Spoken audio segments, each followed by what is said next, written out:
What's up, everyone? Welcome back to the channel, and welcome to episode 53 of the Movie Fanatics, your one stop for the movie news. So, Michael, my co-host, right over here. What's going on, man? Not much. Just having a good time. You know, being on here as always. It's always the highlight on my Tuesdays, aside from work.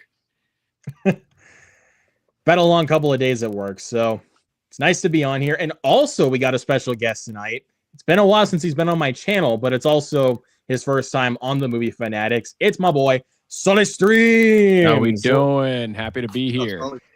Yeah, how you doing today, Sully? I'm good. I can't complain. Yeah, it's finally getting warmer over here in Boston, so things are good. It's good, man. It's good. So, yep. Of course, go subscribe to both these guys' channels because they make awesome content and they're awesome dudes. So, and they deserve your support. So, anyways, I gotta say they don't deserve mine because I every movie that you list I have not seen. Like Shawshank Redemption and everything, and yeah. Starting on a high note. What a way to start, huh? All right, guys. Yeah. No, guys, check out my channel, please. If you guys want to watch some Saturday morning cartoons for his series that he's been doing, yes, go check out Michael's channel. But of course, if you want some good movie reviews under 10 minutes, go check out Sully's channel. Appreciate it. Of course, man. So, of course, you guys know how we start the show. We talk about the weekend box office, and we got a big one that came out last weekend, which we are also going to talk about here in just a little bit. So we also got, let's see, really quick, we got Josh in the chat. What's up, Josh? What's up, Josh? And we also got Chaotic World, aka my guy, Michael Entity, in the building. What's going on, Michael? We left abruptly last week. Yeah. All right. So coming in the top spot with a 97 million domestic gross is Michael. Yeah. I mean, let's all be real here. Let's be real. We saw this coming. Like, we knew this was going to be number one. Yeah. Like, come on. Is this really any surprise? No, I don't think so. So, we even told that was the number one for the weekend. Yeah. So, looking like a really good start for this one. I mean, it's Michael Jackson. So, I mean, I'm not surprised that this movie's making as much money as it is. So, do you think it's going to make over or under 700 million by the time it's done? Yes. I'd say over 700 at least. You think so? I mean, I'm trying to remember like what we all got coming up for the next couple of weeks. I mean, I know Devil Wears Prada has its fan base, so I mean, that's going to make some money. I mean, Mortal Kombat might make some money. Mortal Kombat Who knows? 2, yeah. Yeah, Mortal Kombat might make some money. I think this does a good job, though, of like it's staying in a separate lane. Like those audiences won't conflict too much, you know? Yeah. 100%. So we'll have to see how it does. But yeah, I'm really glad it's doing well for its first weekend. And we're going to talk about this movie here in a little bit. So let's go on to the next. Oh, there he goes. Epic fail already. So I guess it's now Movie Fanatics with Luke and Sully now. There we go. I'll take that. So dang it. He's already made it back. They're short-lived. It was short-lived. All right. Let's try this again. So in second place with a 44% drop, clocking in at $20 million with the Super Mario Galaxy movie. Again, not shocked. Not shocked in the slightest. $1 billion. It's nearing its way to the $1 billion mark, and I think it's still going to hit that mark. Do you guys think so? I think just barely, but I think it probably will. Hold on, I'll be right back. No, there he goes too. The heck is going on with you two? It always happens on here, like a lot of technical difficulties. Yeah, it happens. All right. There we go. Now we're back. Leave now, just repeat the cycle. No, this is going to be the technical. This is what we call the technical difficulty show, Sully. Yeah. Hey, whatever works, you know. 'Cause Rolling.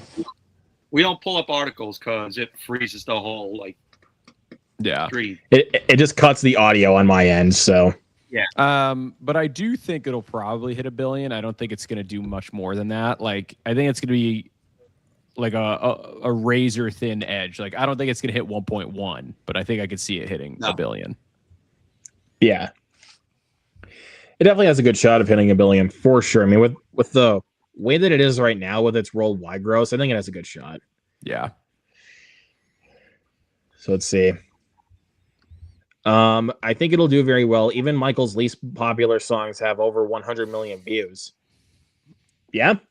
So Yeah, he's got a crazy catalog. Yep. And then at 37% drop with 12 million is Project Hail Mary. I think honestly, within like the last couple of months, like this movie has just been killing it at the box office. Yeah. And it deserves to. It's a phenomenal film. Yeah, great movie. I'm glad to see that it kind of like continues to make like $50 million at the box office every week, even though it's been out for a while. This might finish at 800 million. Because I saw they kept extending it like its IMAX run. I think it's coming back for the next couple weeks. So it's not going to be on physical media in a long while. I think if I were to take a guess, maybe they release this on 4K, maybe in the summertime. I don't know. It'll probably be a good while because, I mean, remember, they kept Top Gun Maverick in the theater for a good while before they gave it its physical run. This is just such a big screen movie, too. I mean, like, this is the movie that like, so far, this is the one movie you have to see in the theater. Like, no ifs, ands, or buts. Like, you can't watch this at home. You have to see it in theaters. Yeah, I think it's like the only movie that's been released this year that fits that. Yeah. And I've watched it twice in the theater, and I loved it even more the second time. Fantastic movie. Can't say much else about it. Let's see. In fourth place with a 59% drop at 5 million, Lee Cronin's The Mummy. Yeah, this weekend my theater is already dropping this movie. Did you guys like this movie? I haven't seen it. I saw it. I liked it. It was good, but not gonna lie, as time goes on, it's kind of forgettable. Like, I heard it's basically like an exorcism movie, not a mummy movie. I think it's kind of a bit more like an Evil Dead movie in some ways. I liked his last Evil Dead movie. I thought that was really good. So I do want to watch this. I just haven't had a chance. Yeah, even for someone who like loves gory horror movies, there was a couple moments where I winced. I can't lie. Won't spoil it since you guys haven't seen it, but for anyone that has seen Lee Cronin's The Mummy, you guys know what scene I'm talking about. But clocking in right now at 66 million. Not terrible, but I mean, it's profitable, right? I think I saw that it like cost like 22 million or something. So yeah. So it probably makes money. It's money back. Yeah, barely. But it is making money. Just by like a razor thin edge, it probably. Yeah. Did. But I mean, what is this on its second week now? Yeah. It's on its second week. Let's see, and closing out the top five with a 46% drop at 2 million is The Drama. I still have not seen this yet. I've been wanting to, but gotta wait until next week to watch it. So yeah, but Sully, you seen it? Yeah, I liked it. I'm surprised. I mean, word of mouth did a lot for this one, I think, but I'm surprised how much cash it's actually making because it's kind of niche. I mean, I know Zendaya and Pattinson are two big stars, but it is like an A24 cinephile-ish movie. So I'm surprised that it made over 100 million, but good for them. It's always a rare occurrence for an A24 film to make that much money. So yeah, I just can't wait for their Elden Ring movie. So, oh heck yeah, dude! Yeah, I cannot wait for that. Heck yeah! I mean, Alex Garland being set to direct that. Fuck yes, give it to me now. Yeah, that looks great. It's gonna be great. So, all right. So let's take a look at the next one. At 37% drop with 1 million is Hoppers. All three of us have seen this one. Yeah. Great movie. Yeah, I think it's my number 2 of the year right now. think it's right now my number 6. Yeah, I like the it a moment. lot. Right now, I think it's my number 2. Yeah, smart man. I've seen a lot of shit, so that just goes to show. But I know. I actually haven't seen as because much you as like- I usually do. No, Oh, go fuck yourself, Michael. I'm like, Anyways, but yeah, Hoppers was great. I'm glad it did really well at the box office. I mean, Yeah. for an original Pixar movie, this was actually their best grossing one because they never really do well. Does it have how much this one cost on this? I think this one costs 150, Mm. 150 million. So it might I might think it barely just- be breaking Yeah. even. I has think a it just budget of- I think it just barely broke even. Yeah, its production think budget's it's- 150 million. because it's like usually 2.5 times the budget to be in profit. So it's just like, Yeah. like it's almost there.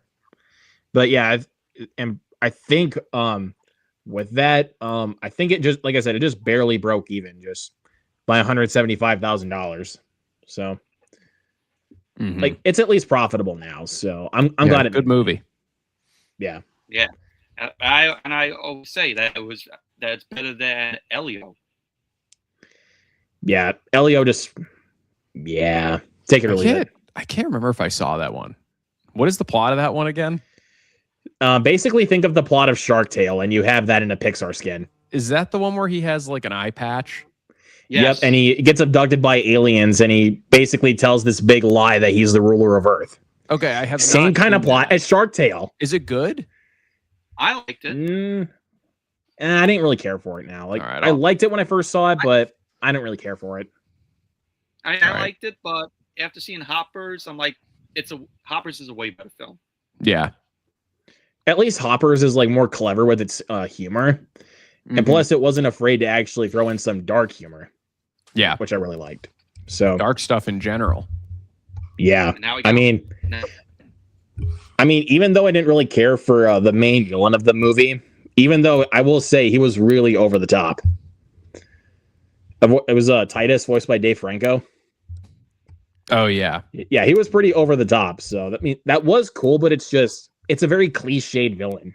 Like you've seen There's it before. there's some surprising stuff in there for a kids movie, like how she legit accidentally killed the butterfly boss. God. The butterfly mafia. That was it was shocking, but yet it was funny. Yeah, no, they handled that well. I liked that one. And it's just the way like after that happens, it just goes like, It just all hell How? breaks loose after that. Oh, Yep. Yep. So, all right, let's go on to the next couple, and then we'll move on to our next topic of the night. Now we'll wait to see how Toy Story 5 does. Oh, I mean, that's gonna kill. That's $1 billion movie right there. Yeah. 62% drop with Yumi and Tuscany. Didn't see this. My theater didn't play it, so I didn't really care to see it. Yeah, I haven't seen this one either. On it, if you've seen the trailer, you've seen the movie. I bet. And another one that just came out over the last weekend is Over Your Dead Body. Now, this is another one I've been wanting to see. I've been hearing a lot of good things about it. Yep, this 1 with, million. Yeah, this one didn't do too well. Is this the one with Jason Segel? Yeah. Yep, Jason Segel and Samara Weaving. Yeah. Ever since wanna the see- trailer came out, I've been dying to see this one. I haven't seen it either. I want to see this too. It's supposed Yeah. to be great. I've heard it's brutal, but yet it's hilarious at the It's same supposed to be time. really funny. Yeah, And it wasn't advertised that well. Mhm. no, it wasn't. Small budget. But My theater doesn't have it. I think the Close by Cinemark, that's about an hour away, that does have it. But there's one movie coming out this weekend that I'll mention when we do box office predictions that I want to go see. What else we got? Mother Mary, which has a 646% increase. That's only because of its limited run last weekend. Mm-hmm. So this is another one I've been hearing very mixed things about. I But realized Hathaway was in this. Yeah, she's in like 5 movies this year. because like let's see, we got that Devil Wears Prada. What else we got? Odyssey. Yep. I was gonna say Um, Odyssey, but I was like, at the same time, I was like, I forgot. Like, yeah.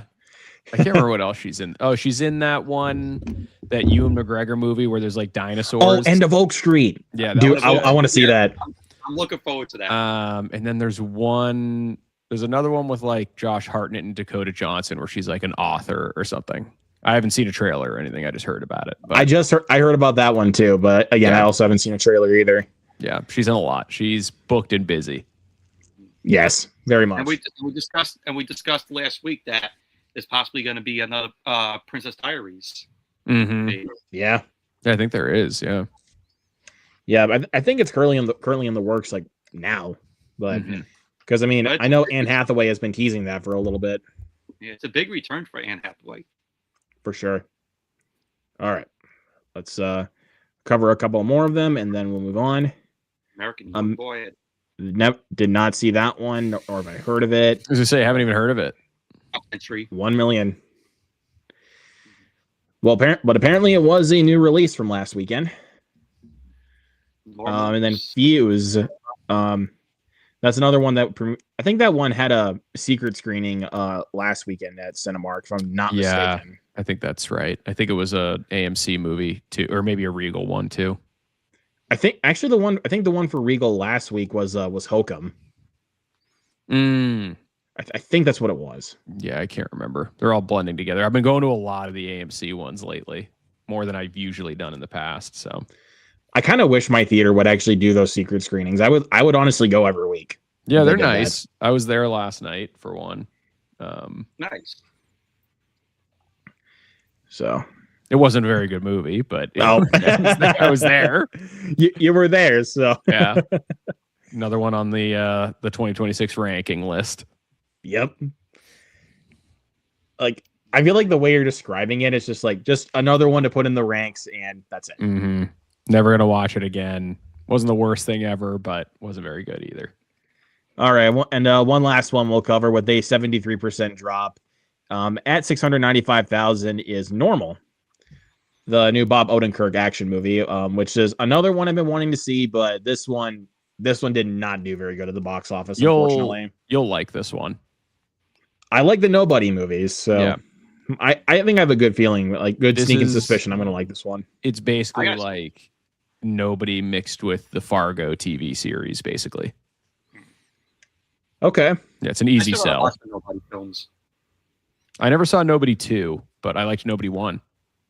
I like Nobody 2. I mean, it's definitely a lot goofier than the first one, but it's still fun. The first one is a lot of fun. Yeah, I love the first one like quite a bit, dude. I've watched that one like so many times at this point. Like, it's so good.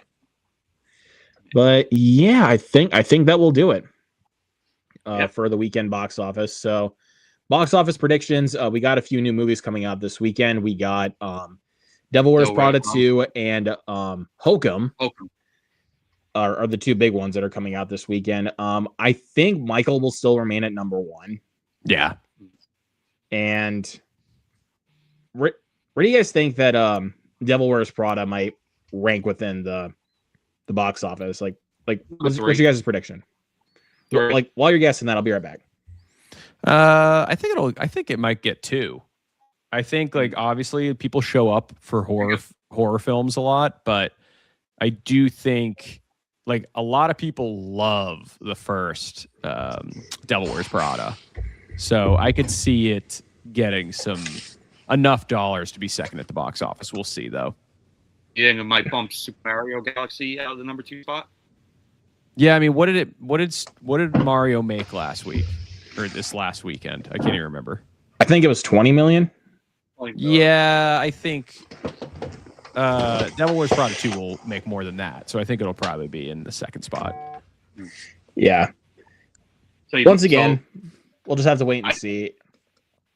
Hokum might come in at probably number 4. I do want to see Hokum, though. It looks good. That was the movie I was talking about that I might try to go see this weekend. I haven't seen any advertisement for it on TV. Yeah, I haven't seen any on TV, but I've seen it online. I mean, it is very much an indie movie, so it makes sense like why they don't advertise it like much marketing. as much. Yeah. but like yet Obsession has been getting like tons of marketing like out the box. Like I it's cannot crazy wait to see that movie. I can't like wait to see that too. Yeah, like, it looks great. Just so many Instagram reels, and then also promoting the One Wish Willow. Like, yeah, That Instagram reel that they posted with more scenes being shown, it was great. like, yeah, I think that's going to be really good. yeah, I'm very excited. But I think yeah, that was, okay. I think it was a marketing ploy where if you call like a number, I think that's on like the Yeah, thing there that- is There's a something. number that you can Yeah. text, and it's not actually, but like it'll be Nikki, the girl from the movie that will text you like about like some updates or something. Mm. So Probably a good move, dude. that is the yep. Oh man. But yeah, Hokum is the movie I want to try to go see this weekend. My local theater isn't playing it. Shocker. But you gotta drive 40 minutes to that one theater that's how It many screens are at your local theater? 5. Oh wow, okay. Yeah. So But they're here's super the thing selective. though. They're taking up 2 screens this weekend for Devil Wears Prada. Right. Yeah. And then one for Mario. One for Mario, one for Michael. Yeah. And then that new Angel Studios movie that's coming out this weekend called Animal Farm, directed by Andy the Andy Serkis. Serkis one. Yeah. And I saw the cast and I was like, I kind of want to see it, but I don't know. We will have to wait and see. Well, the problem is, like, he was talking about making that for like a decade, and it was supposed to be like all motion capture and like super dark and stuff, and now it's like all cartoony animation, and like I think it's really far from the version he wanted to make. So I have no idea if it's going to be any good. I saw the original old one that they played in school. It was from the 50s. So we watched that one. It was straightforward animation. Yeah, But it was good. I haven't seen that. I love the book though. Yeah, I haven't read the book, but or maybe I have, but my memory's just jogged. Yeah, I think I had to read it in school. Yeah, it probably, but again. Yeah, I think I read the book in school. Yeah. But like I was saying with Hokum, I took my mom to see Undertone a couple months ago when that came out. So I'm like I can tell that she can like handle like some of the scares fine, but she's not like, one of those people that can handle like overly gory horror movies.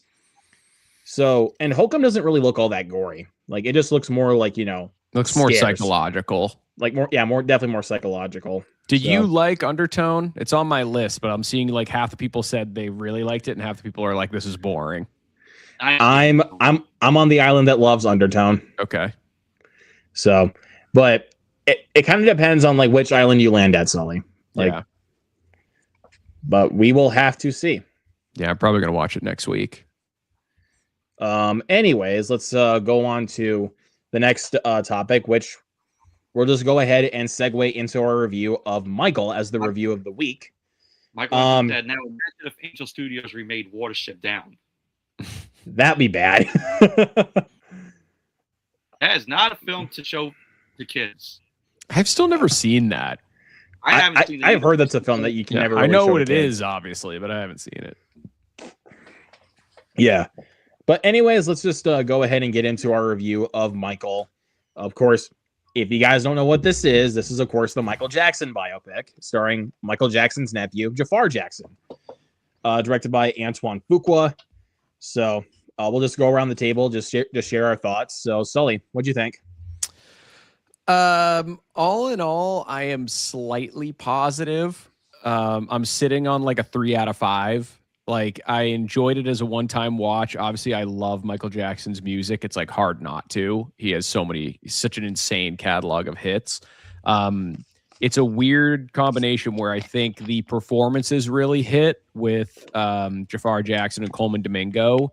But the story, it's like very sanitized and surface level. Like it's very much just playing the greatest hits and reminiscing on the glory days. Like kind of makes Michael Jackson look like the best dude that's ever lived, essentially. And so even though the performances are great, the performance scenes, like of the concert stuff, is really great too. I just felt like the direction was kind of and the story itself is like it's kind of the same problem I had with Bohemian Rhapsody, where the people involved in the actual history and the actual moments of this person are involved, so they're obviously going to want to keep it like squeaky clean and like preserve the estate and the merchandise, so to speak. So I'm on the side that enjoyed it. Like, I think it's very entertaining, but it's like a one-time surface level watch for me. I get that. Yeah. So, I mean, even though critics like were like slamming this movie, yeah, when the embargo lifted, and I was confused at the time, like, because I was like, huh? Yeah.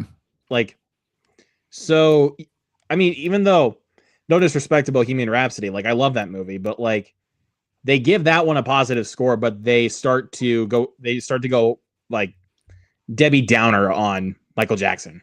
Yeah, I mean, obviously everyone's entitled to their own opinion, but it seemed a little strange, like that like they were just coming for its head. I'd seen it, I think it was like last Monday or something, at a press screening. The review embargo lifted Tuesday, so like I released my review the same time everyone else did, and was like pretty surprised that I was like one of the few saying it wasn't awful. It was a pretty drastic turn from the critics. So I don't know. Like I said, I wish it went deeper and told more of an accurate story. That's why Luke, that's why you and I love Better Man. But I think that's like, I just think that's like such an emotionally raw story, and it's like they don't hide from the highs and the lows of like this famous musician's life. So I wish it was more like that. But I did, for just like a greatest hits montage and showing some great performances with the music, because Michael Jackson has such a great discography. I was net positive. Yeah, that's totally fair, man. Even though legally they had to remove a lot of scenes, I still think this movie worked very well. And part 2 will be better because the first one was about his rise and the second one will be about his fall. Yeah. So we will have to see. I just don't know what part 2 is going to be, though, seeing as like, I feel like everything they were going to cover in part 2 was the stuff that they legally cannot. So I have no idea what that's going to look like, to be honest. We will just have to wait and see. Yeah. So Michael, this one to be more precise. Michael reviews Michael. There we go. Had to make that joke. So what'd you think, man?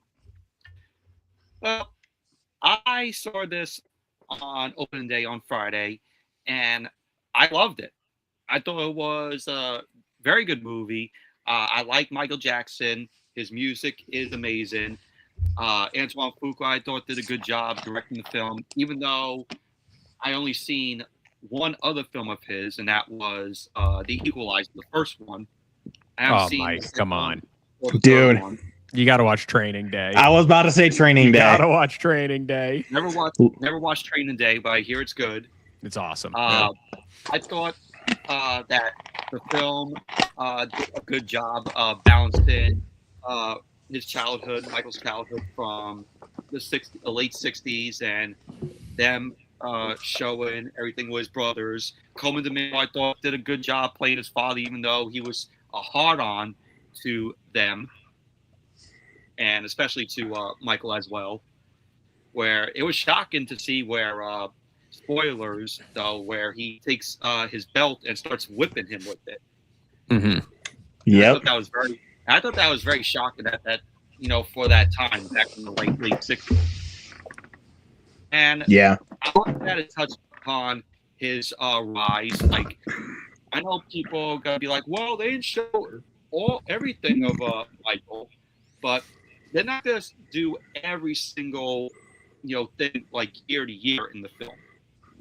Right. It all comes down to what they could tell and what they could use. It all comes down to what the Jackson estate wants to showcase in the film. But I thought it was good. I liked the child actor that played young Michael. Yeah, he was really good. Yeah.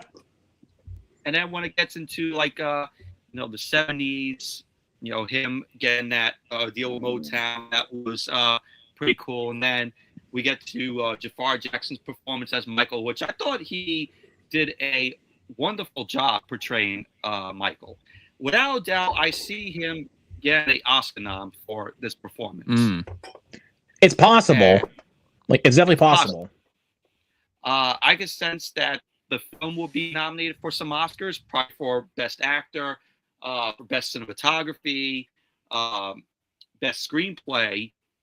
I don't want to cut you off right here, but I don't really see screenplay for this one. I can see morely costume and production. I see more of the technical aspects being nominated, and of course for possibly Jafar Jackson. And I also want to sneak in a prediction for Coleman Domingo as Joe Jackson. I think that is an Oscar-worthy performance. He's also a guy that award shows so I could see that. I think he's going to get a nomination for that performance. But I liked how the way it showcased everything going into the 80s, and I liked how they couldn't come up with the album name, which became Thriller, because they had all these all the songs on a board, and he was like, they put it on the board, be like, nah, I don't like that. And then they put it as Thriller, and then you see them film the music video of Thriller, which was really cool. You also get a little appearance from Mike Myers in the film. Oh yeah, the record guy, the guy that founders that I think he founders CBS Records, to which Michael Jackson was signed to. It touched up on Michael Jackson getting Bubbles. Loved Bubbles. And it shows how he loved Disney. You saw in the he had Peter Pan book. You saw Pinocchio on his dresser. He was really fascinated with Peter Pan. That's why I think they called he called his that secret place Neverland. Yeah. And then the whole scene where they do the tour, the last tour of him and his brothers in Dodger Stadium. I thought that looked really cool. Yeah. They also touched up on the Pepsi commercial where they were filming, and his hair got caught on fire because of a pyrotechnic era, and they did a side by side comparison of the film and the actual footage of that, where in the actual footage you didn't see Michael's face. It was just all covered and tied up, but in the film you see his whole face, and him being all tied up in the wrapping like that. Yeah. But overall, I love the film. I would like to see this film again. Right from the beginning opening, where the opening logos are, it got me interested right there. It got my pee right there. I loved it. And there was times where I was in theater and I was moving my feet and move my arms like that, which is happening to some people that are seeing the film in theaters.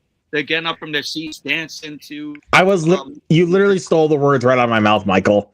I was about to say, I've been seeing some Instagram reels where people are getting up and dancing. People going nuts. Yeah, very, very much. And I can't wait to see what they do for part 2. For part 2, I think they're going to touch up his time in the 90s.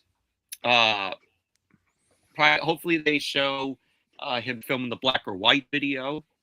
I like to see Jafar Jackson's take as Michael in that black or white music video. That's a great song too. Yeah. Also, I like to see him touch on how he sang "Will You Be There" from the Free Willy soundtrack, and then have it end where he ended up dying because he was practicing for the "This Is It" concert.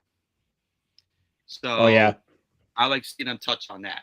But all in all, you gotta respect, Michael Jackson. Forget about the stuff that he did, you have to respect him as a guy who put out great music, and how fans end up loving his type of music. Selling out concerts. His concerts were all sold out when he was alive.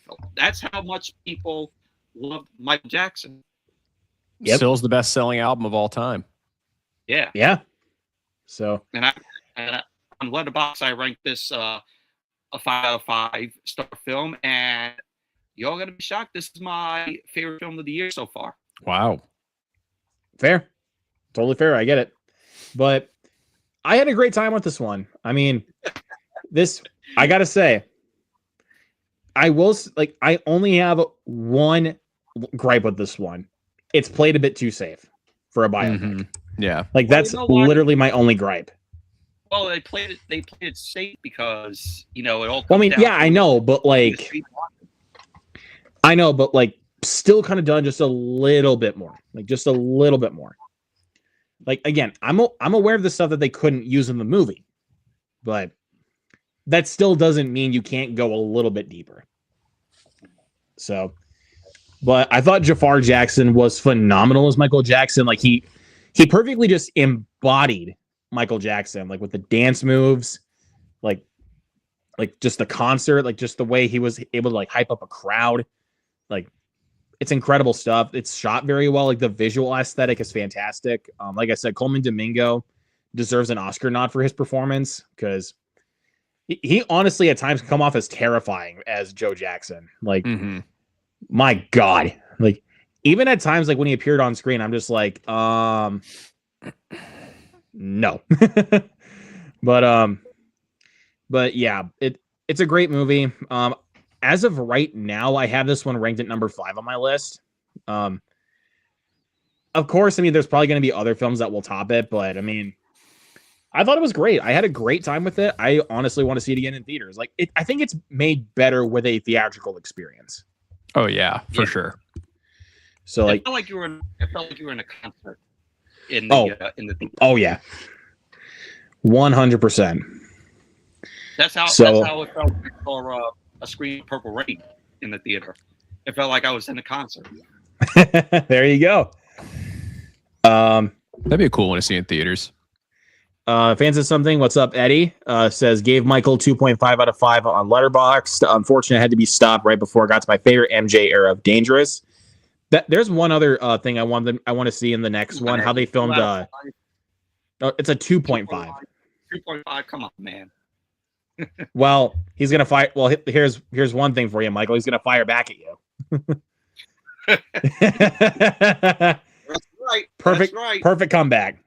And that's coming from a big Michael Jackson fan. I'm a big Michael Jackson fan as well. But I also kind of want to see in part 2 how they filmed the Smooth Criminal music video. I want to see that. As well. That's one of his best songs too. Oh yeah, for sure. We got Old Restless in the chat. What's going on? Says he pre-ordered the Amazon Steelbook. Nice. All right. Be interesting in part 2 to have a section to show the trials and how Michael really changed as a person. He was never the same after. He was never the same after, and could make for a deep film. The system really failed him. I get, yeah. So I have to say that he acted like Michael Jackson acted like that years later. I guess it was because of how the way his father treated him. So, but yeah, we'll just have to see. That's my prediction. You want to feel like you're in a Michael Jackson concert? Watch his live in his concert. I haven't seen that concert, but and he said hopefully they show Michael Jackson watching Pootie Tang. Jesus Christ, this guy and his obsession with Pootie Tang. And you gotta get Luke to watch a film, so you can watch Pootie Tang. Okay. Okay. Or you know what? Make a bet with Eddie and say, if you watch this film, I'll watch Pootie Tang. That'll be a discussion between Eddie and I. There you but go, Eddie. anyway, I just set you up there. anyways, let's go on to our next topic. So, Yeah, so I'd say a decent recommend for all of us for Michael. Would say so. Highly recommend. So Thumbs up. Highly Yeah. recommend. If you're a Michael Jackson fan. Eddie's like, I'm trying, damn it. All right. On to the next one. This is some pretty big news right here. So Kane, the John Wick spinoff from the character, of course, from John Wick Chapter 4, is now in production. Starring, of course, Donnie Yen as Kane. Jeez, I can't talk today. Yeah. As soon as they announced that they were going to do a Kane spinoff from John Wick Chapter 4, I was like, give it to me. Mm-hmm. Give it to me. Yeah, they did a good job, like with his little parts of his backstory and stuff. So I think there's enough there to make a good movie out of him. Yeah, and I really like Donnie Yen as an action star. So yeah, Donnie Yen's good. So as soon as they said that they were going to do this and now it's in production, come on, where is it? Come on. Yeah, I mean, I've liked John Wick everything. Like obviously the first 4 movies, but you know, I liked Ballerina, so I'm sure this will be good too. I was like, I haven't seen any of them. Oh my God. You need to. I did see. Come on. I did see a little bit. I did see a little bit of the first one, and then part 3 because is part 3 the one where he's riding on the horse? Yep. Yes. Yes. I actually did see them. Did see them film that because it was in my old neighborhood where I used to live. There you go. And I was walking home one night, and I saw, like the spotlights underneath the L train where I used to live in that neighborhood. It was the same neighborhood where they filmed Saturday Night Fever in the beginning of the film. So they had like the barricades there, and I saw a horse, I guess being pulled into like the truck. I guess they were done filming. Yeah, and I saw that, and no Keanu Reeves. Keanu Reeves, I guess, wasn't there. The horse was the real star of that scene, anyway. Yep. But yeah, I did see the horse over there. That's cool. That's pretty awesome, dude. But right when I got, I think everybody was starting to leave because I guess they already filmed the scene. Yeah, probably. But I think honestly, out of all 4 of the main John Wick movies, or I could just say all 5 now, since because we have Ballerina, I think 4 is my favorite. I think 4. It goes 4, and then 1 is close behind it. But I think it's 4, 2, 1, 3, then Ballerina. Mm-hmm. I mean, Ballerina was really solid, but it was missing a story. Yeah, Ballerina had some good scenes. Like, it had great action. I mean, Ana de Armas kicked ass, but like, it was missing a story. You think this would be better than Ballerina? I think it will. Just want them to have a good story on their hands. But I mean, like you said, Sully, I mean, they had a decent enough like little backstory for Kane where it's like they could actually make a full-length movie out of it. Yeah, like the stuff with his daughter and stuff like that. So, and he's like a blind hitman. That's obviously pretty cool. So, yeah, and like his action scenes, like just him fighting with John Wick was fucking awesome. His like kitchen fight scene with when he had like the little detectors that would like give noises to him when guys were nearby was awesome. Like that's good shit there, dude. Like that is good shit. Donnie Yen's good.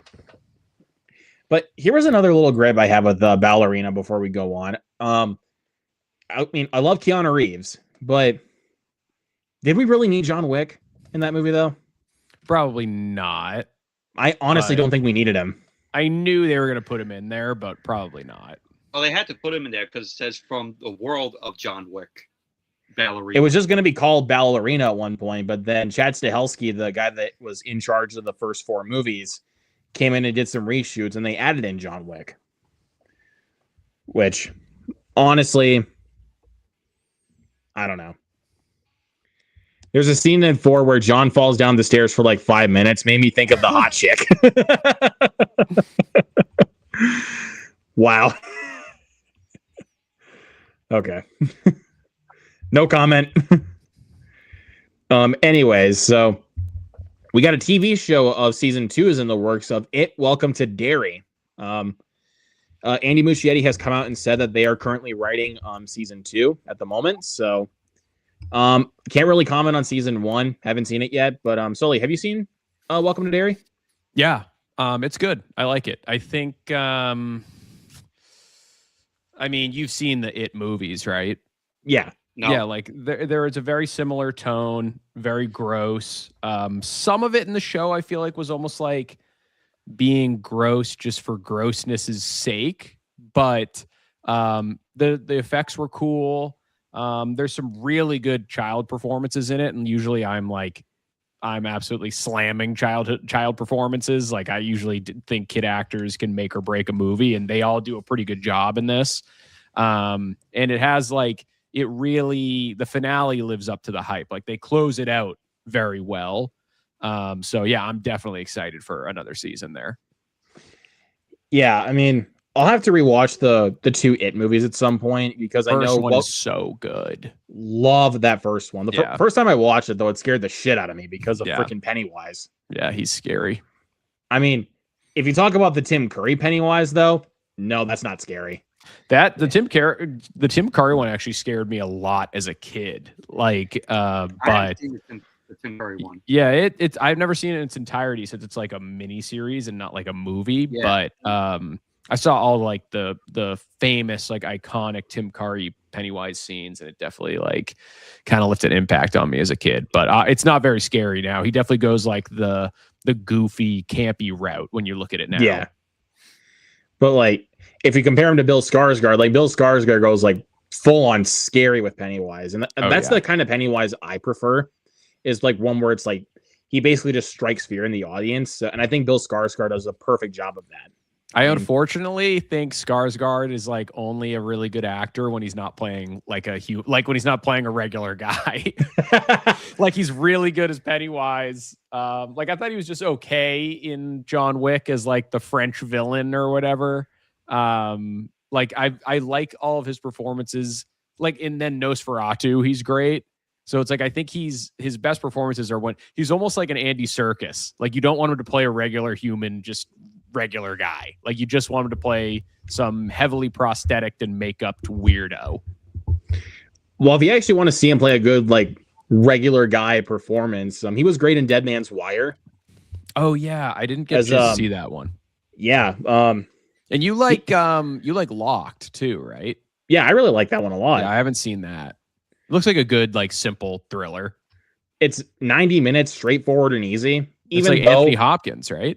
Yeah, even though it does take a little bit to get going, because like it's like once the car starts moving, it gets more intense as it goes along. But Dead Man's Wire was kind of crazy that it was a true story, like the hostage situation, right? So, and that's Dacre Montgomery, right? As well. Yep. Yeah, I like him. Like, but also Coleman Domingo. Speaking of, he's also in that too as a radio DJ. He's in Dead Man's Wire. Yep. Oh, I didn't know that. He's been on the rise since Fear the Walking Dead. Yeah, like who? Coleman Domingo. He's in that? Yeah. Wait, what? he's in Fear the Walking Dead? Mm-hmm. You're sure? Definitely sure. Luke, are you sure about this? I can't say I'm sure. I haven't seen Fear the Walking Dead. I didn't know he was series. I didn't know he was in. I've seen the whole regular series of The Walking Dead, but not Fear. None of its. Oh my spin-offs. God, you're right. Oh shit! I did not think. Is he in it a lot? Yeah, he's in it. He's in it from. Is he like one of the main guys? He comes in season 2. Wow, I did not know that. But I will say. He was only a guest in season 1. I will say I haven't seen it yet. I didn't get screeners for it, but I've heard great buzz so far. There's that new show on Apple coming out tomorrow called Widow's Peak. It looks like an awesome, like kind of thriller horror show. I don't know if you guys have seen a trailer for that, but it's like the guy Matthew Rhys, who I really like. He did that Perry Mason show on HBO as well. Really good actor. And it looks like that's like right up my alley because obviously I'm a New England guy. So it's like very like New England, like island, creepy stuff going on. It looks like Stephen King, like The Mist type stuff, basically, but in a small fishing town. So it looks cool. Sold. I know. It looks really good. You said Stephen King, The Mist kind of style. I'm like, yeah, you got me. Yeah, I've heard good stuff about it already. I'll have to keep that show on my radar then. But anyways, got a couple more things. I'll just go ahead and just throw this one up here. So Aaron Paul is going to be starring in Curry Barker's next movie, Anything But Ghosts, that he's working on with Blumhouse. And they just finished up production as of recently. Oh, shit. They're done filming that? I think they're done filming that now. So that's fucking crazy. And he's doing Texas Chainsaw Massacre, right? Which we talked about last week. And that was hype. But it's like this kid is just like, how old is he? Like 20? He's got to be in his like early to mid 20s. I'm gonna look him up. Curry Barker, right? Yep. Curry Barker. Yep. Oh my god! Like I think he's so young that they don't even have a age. How old is this kid? He's 20. He's 26. That's crazy. Wow. 26, and he's like going to be leading a infamous horror franchise that people have been trying to get new movies for forever. Like much more famous people than him have tried to get that off the ground. And here you go. I mean, it just reaffirms how excited I am for Obsession. I mean, did you watch his short film on his YouTube channel called Milk and Cereal? No, but I know people like it a lot. I should just watch it. I'm sure it's like half an hour or something. It's an hour long. Yeah, it's only an hour. So it's an easy watch. Mike, you've seen that? No. Oh, okay. I was gonna say if even Mike has seen it, then I gotta watch this. Well, yeah, I sent him the link to the movie on his YouTube channel, and is it good? It's really good. Yeah, I mean, it was only made for less than $1,000. He acts in it too, right? Yep, him and his collaborative partner Cooper Tomlinson. It's pretty cool. They both act in it together. So yeah, I should watch that. And plus, Cooper is also in Obsession. So, but also, if you guys have seen a lot of Curry's comedic skits, he's a really funny dude. Like, it's weird, dude. A lot of like the best new horror directors are like goofy guys. They're like very funny dudes, like the Filippo brothers, obviously. This guy, and there's like a couple others that I'm forgetting, but like all these young guys. I mean, I didn't see Markiplier's movie, but I grew up liking a lot of Markiplier's stuff. Oh yeah, but like it's all these goofy guys. I don't know why they're like the horror guys, but I mean, there's a ton of guys on the rise here.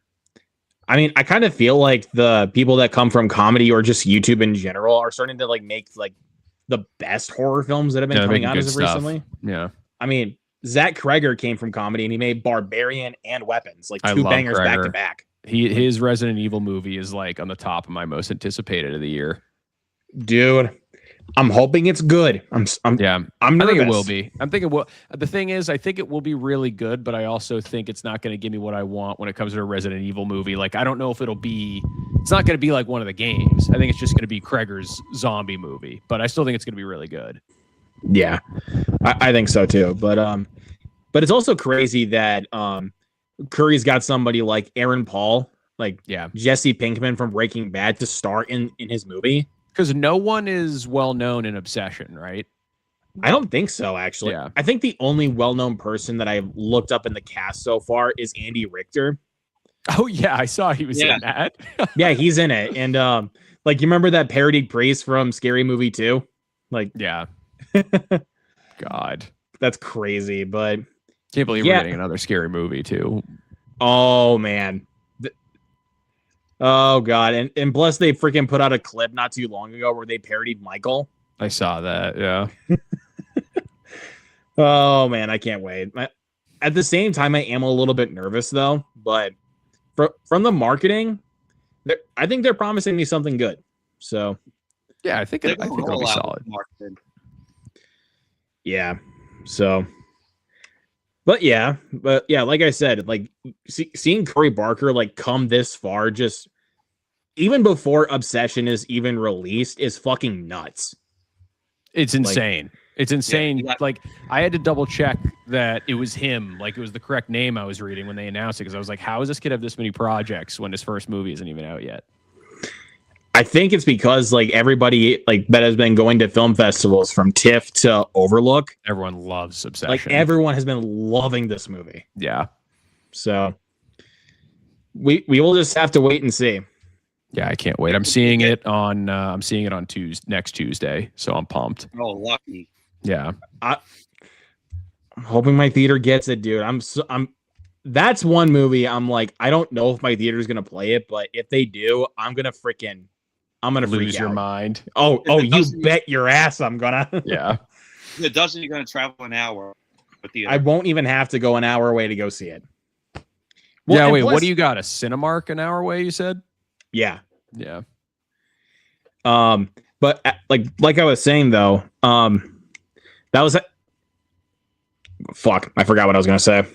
Wait, lost my train of thought. You still live in your hometown? Yeah. So it's like you've grown up without having like a big theater chain less than an hour away from you your whole life, right? Pretty much, yes. That's crazy. Wow. No AMC, no Regal. Yeah. I mean, hey, at least I don't have to travel like too far. It's like you grew up, like, has it always just been like this 5 theater screen or nothing, basically? So I did grow up with another 5 screen theater, but it was in this like small mall that my town had, but it closed down in 2015. So I didn't have a theater for almost a decade at that point. So, but we got but the theater I have now opened in 2022. Wait, there was from 2015 to 2022, you had no movie theaters? Yep. Oh my God, dude. Oh God, I would be going crazy. So what'd you do? You just like waited for everything to come on digital, basically? Pretty much at that point. That's crazy. But yeah, I started going back in 2021 when the first Mortal Kombat came out. So was that the first movie you saw like back at a theater in like 7 back years? in like a regular theater? Wow. So, well, unless you count Coco, but like Coco was like on like a school trip. So I don't count it. So yeah, that doesn't count. But like, but it was around the day of its release, though. I will say that. Yeah. But like in an actual theater, it was Mortal Kombat. Wow, that's crazy. 7 years without a theater near you. But yeah, and the first one I saw at my new theater was Multiverse of Madness. I will say that was a good one to start with, and then I saw Firestarter. I never watched that. Don't even bother. It fucking sucks. So what is this one by you called? It's like not a franchise, right? It's just like a one-off. It's a local mom and pop theater called the New Grand Theater. So yeah. Cool. I will say though, they have comfortable seating. It's recliner chairs. They need to upgrade the theater and make it more screens. They do. 5 screens, that's nothing. If you make it 8 screens, I mean, even that would be a big improvement, I feel like. Make it 10. Make it 10. Yeah, make it 20.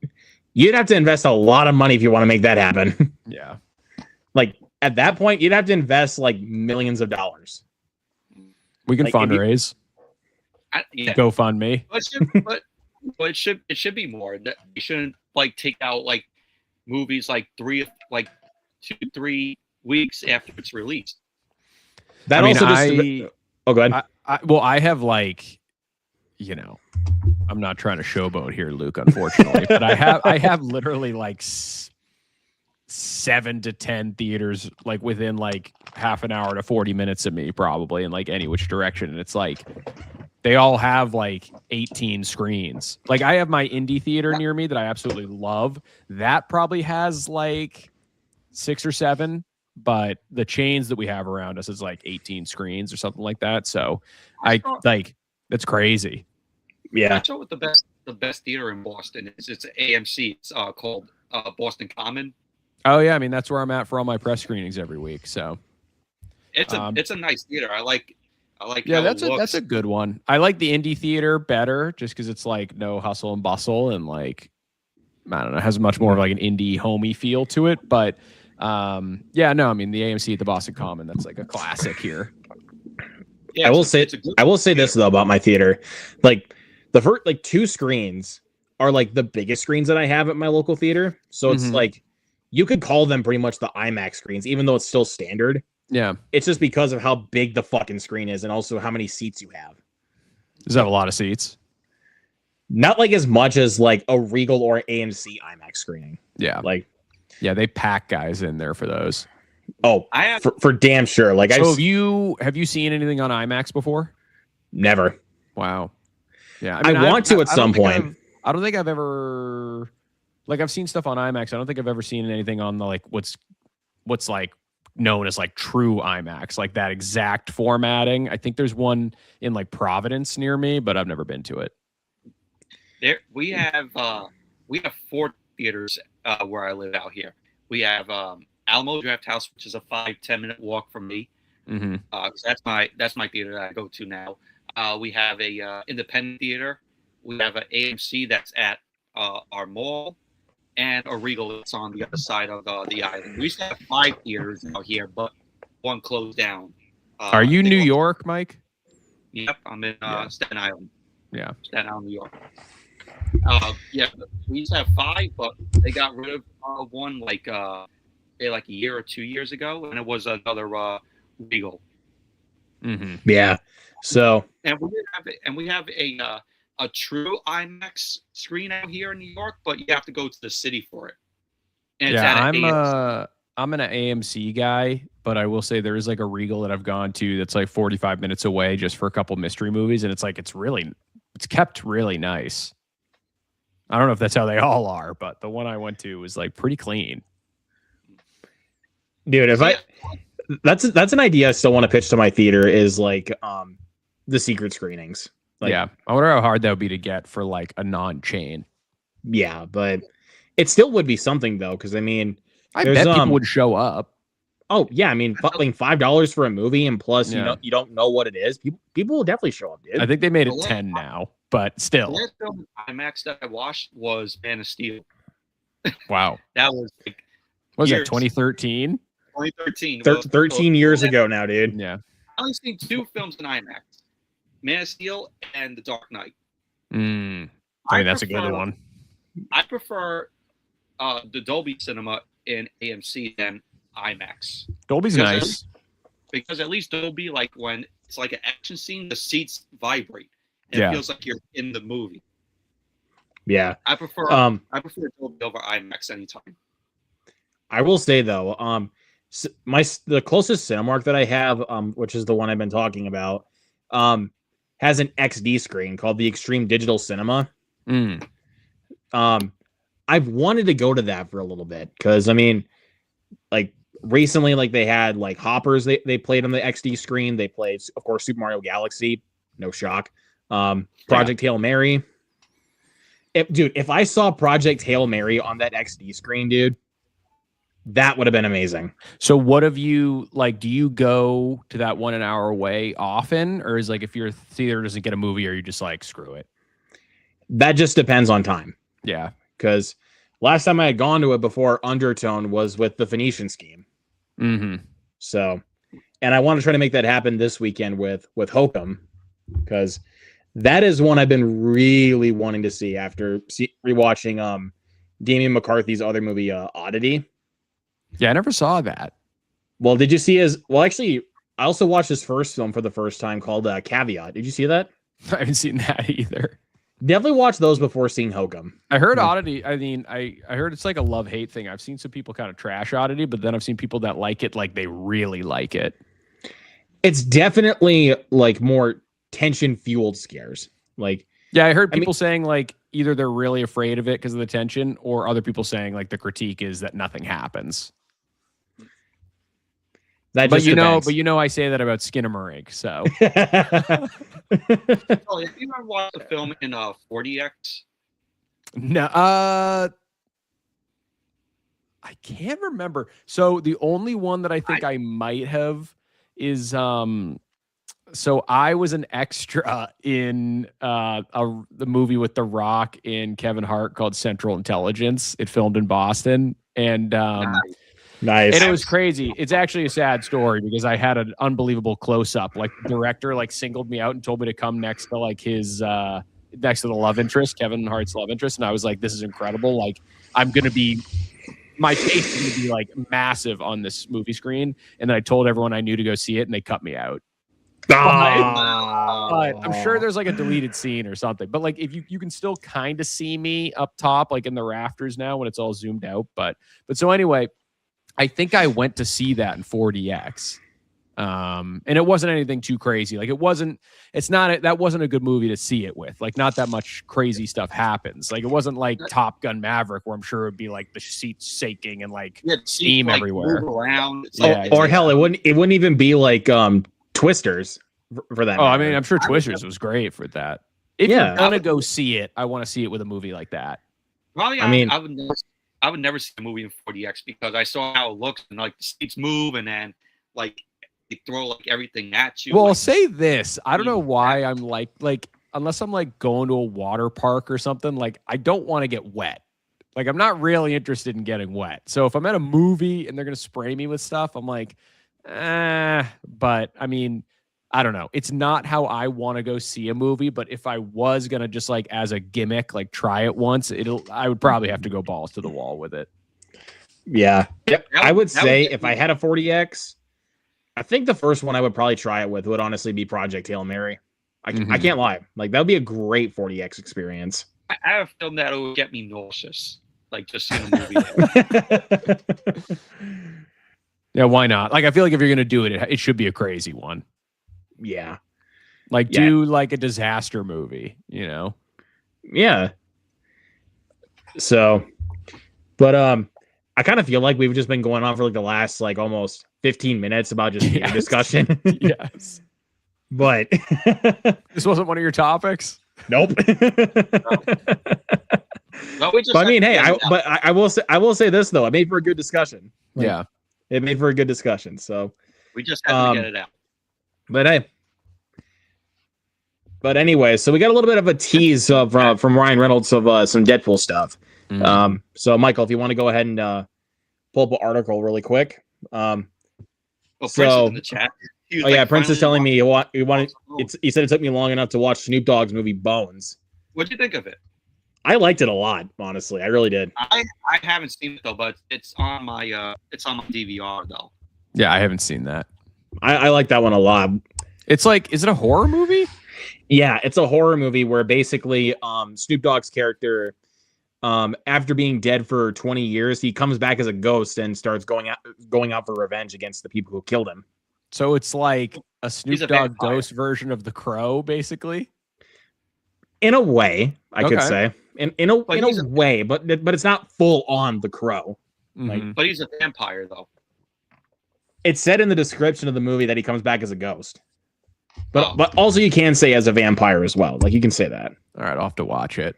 Bones. So let me go ahead and zoom. There you go. Says Deadpool will be a supporting character moving forward, and I've got stuff written for his return. I don't think I'm ever going to center him again. Yeah, so he's probably going to be, in the background or like not the center of attention. I wonder how much of that is a him decision, though. You know, like I just feel like now that they're like all the Fox characters are folding into the MCU, I feel like, I don't know, maybe they just don't want to do that as much anymore because they don't really make R-rated movies. And plus, Disney now. So I don't know what they're going to do there. But I will say, if they did want to make another one of those movies, like the last couple of years I've been reading like a ton of comic books, and there's a brand new Deadpool run that just came out a couple months ago, and I'm like loving it. I really didn't think I was going to like reading Deadpool, and it is so good. So I just feel like you can still make good stuff with him. So who knows if it's the last of their... He's one of my favorite characters. Yeah, he's great. After watching the first film, I was like, oh my God, the first film was unbelievable, dude. Dude, that was a surprise. Like, that was one of the best. Like, I still think comedy is in a terrible place right now. Like, it's on life support. And that's like one of the most notable comedies of the last 20 years. What, dude? You are not wrong with comedy being on life support, dude. I mean, I think like the closest ones as of recently that have been able to like push some boundaries are like The Naked Gun, yeah, Good Luck, Have Fun, Don't Die, and Nirvana, the band, the show, the movie. Have you seen that one, Sully? I still haven't seen Nirvana, but I agree with both your other picks. Like, I think like It tells me Naked to Gun watch. was like Naked Gun was like a super welcome surprise. Like, I He thought told- it was just going to be very watered down, but it was good. He told me to watch Nirvana. He's like, think of it as Back to the Future. It's basically like Canadian Back to the Future. And I mean, I like those guys. Like, I really liked the Blackberry movie. Dude, Blackberry was really good. Blackberry's underrated, but haven't heard no, of it. I've not seen Nirvana yet. And if people are wondering, is it the band Nirvana? No. Like, don't take that the wrong way. It's not the band Nirvana. That's what I thought of it. That's what I thought. I thought it was the No, band. it's Nirvana. not. It's Like, not actually the is there the a band. good reason for that title? I'm not exactly 100% sure, but I know Okay. it was a TV show back in the day. Okay. But I never heard of the TV show. What is it? The band, the show, the movie? Is that what it yeah, is? that's literally what it's called. Like it's Nirvana with two N's. Like Yeah, like the band, the Nirvana. show, the movie. Oh, Yep. okay. I thought it was the band's. I thought it was No, the band not the name. band Nirvana, but yeah, like there was a Oh, couple of jokes in that movie that I was like, I cannot believe they got away with that. Like Mm. Oh, so it was a It's a- Canadian. that's what I was saying. It's basically like Canadian Back to the Future, but except going back to the 1950s, they travel back to the year 2008. Mm. So Yeah, I'll have to watch that. I've heard it's good. But Ryan Reynolds had this to say because he did an interview on the Today Show, and he said, "I have some stuff kind of written, but I don't think I am ever going to center him again." Of course, he was talking about Deadpool. He is a supporting character. He's a guy who is great in the group. And if he becomes either, we're at the end. Deadpool works so well appearing with the X-Men and the Avengers, but he always needs to stay an outsider. His ultimate dream is to be accepted and appreciated, but he can't be accepted. His coping mechanism of deflecting shame through humor works only when used to pave over his many inadequacies. If and when he does become an Avenger or X-Man, we're at the end of his journey. all right. He also ended up saying, because centering Deadpool works best if you take everything away from him and put it back against the wall. He's like, I can't really do that again. A fourth time feels a little iterative and redundant. That doesn't mean sacrifice the fun. There's still an arc for Deadpool which is fulfilling and powerful. So that's what Ryan Reynolds had to say. I'm still excited to see like what the future is for Deadpool, like after Deadpool and Wolverine. But I kind of like that he's wanting to make, Deadpool more of a supporting character now. But again, we'll just have to see like how that actually ends up going if it does end up coming to fruition. Deadpool and Gambit.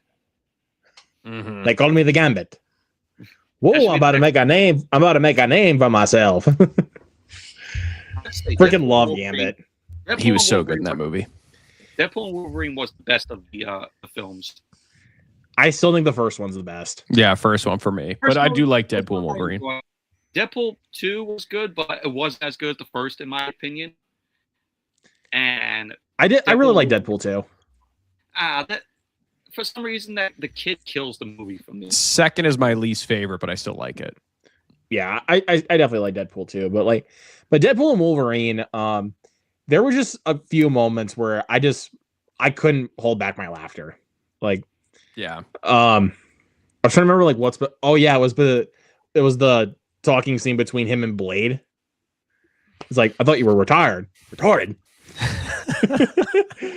I don't like you. You never did. And I was like, smart callback. That was smart. That was a really good callback. When I saw that, I was like, I haven't seen the Blade films, but when Wesley Snipes appeared, I was like, what? I know of the Blade character though. You got to at least watch the first two. Like the first two are fucking awesome. You don't really need to bother with Blade Trinity. What was that thing? Was that in Trinity where it's like Wesley Snipes hated filming it and was so difficult that like they had to CGI eyeballs opening on his face There's a scene where he's laying on his back and he's like Wait, got is his that eyes true? closed. He refused to open his eyes for some reason. So they had to like CGI eyes opening. I swear to God, if you look it up, you'll see it's like a known fact. If you look it up, Wesley Snipes CGI eyes. Swear to God.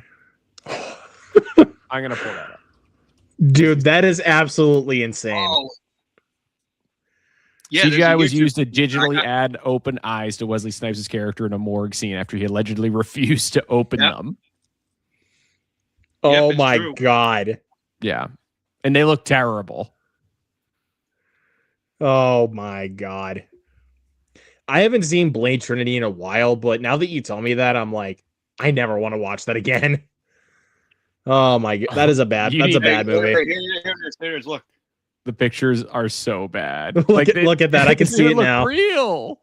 What the hell is that? He wouldn't open his eyes. Oh my God. Oh my fucking God, dude. That's horrible. You could tell right there. Yeah. 100%. That's horrible.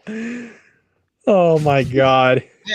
Hey, Luke, if you ever do a watch along of Blade Trinity, you could mention that. Yep. Good fun fact. Yeah, I would rather do a watch along of the first two because the first two are genuinely fucking good. Like, those are genuinely good movies. When's your next Meg 2 The Trench watch along? Oh, get out of here, Sully. When's a Craven the Hunter watch along? Fuck off. I'm doing Mortal Kombat next week, dude. Come on. The 2021?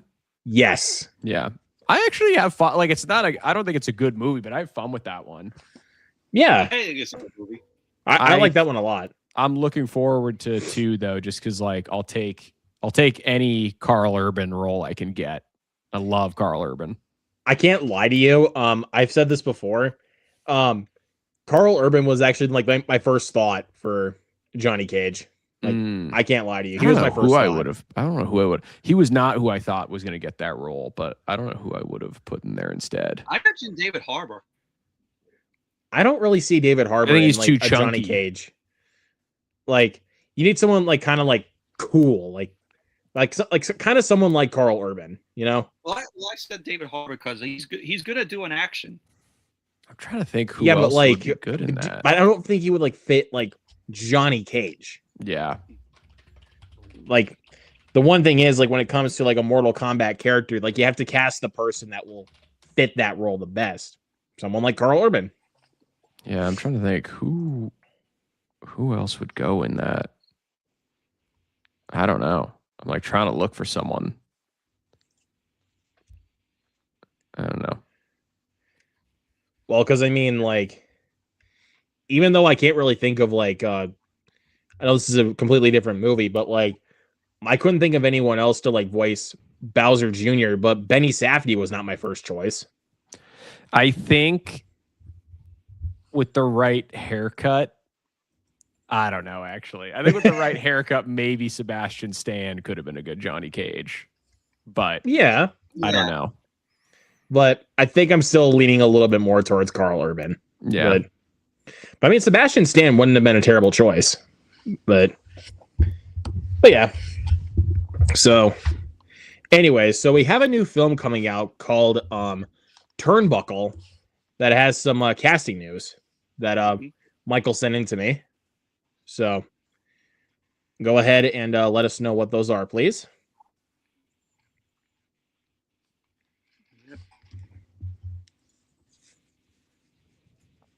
All right, so we have here.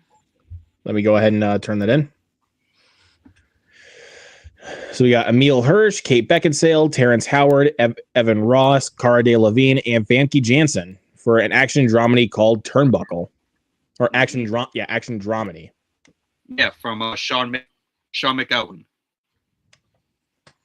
Yep. I mean, it's a good cast. I mean, I definitely like the cast, but yeah, there's sometimes where it's like you have to hear like the plot synopsis first before, like, it can catch your attention. Mm-hmm. It's being kept on the wraps though. Okay. Yeah, but once we get like more into it, though, we'll see. It's billed as a darkly comic Southern story about redemption, survival, and small town chaos. Okay. And it's being shot in Arkansas. All right. Others in the cast include Macy Gray from Training Day, Sam Strike, Lily Moshin, Randall J. Bacon, and Tamin Sursat. You don't know the first thing about Training Day, Mike. It says right up here. It's what it's Macy listing for. Gray. Like, are we talking about the singer? It looks like it. Was she in that? Let me look. I gotta rewatch Training Day. Oh yeah, she was in that. It's been a bit since I've seen Training Day, but Dude, it is so good. That's like, I love that movie so much, man.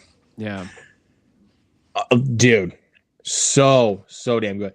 yeah. Like freaking King Kong ain't got shit on me. Yeah, that movie rocks. I heard that was improv. Dude, that's crazy to think that was improvised. When it's like the best line he's ever had, basically. I mean, it's one of those cases where it's like you think like some of the best movie lines are scripted, but no, they're actually improvised. Yeah. Like one in particular that kind of blows my mind. It was improvised. Was "You talking to me? You talking to me?" Mm-hmm. From a Taxi Driver. But fun fact about that scene almost did not happen. Oh, really?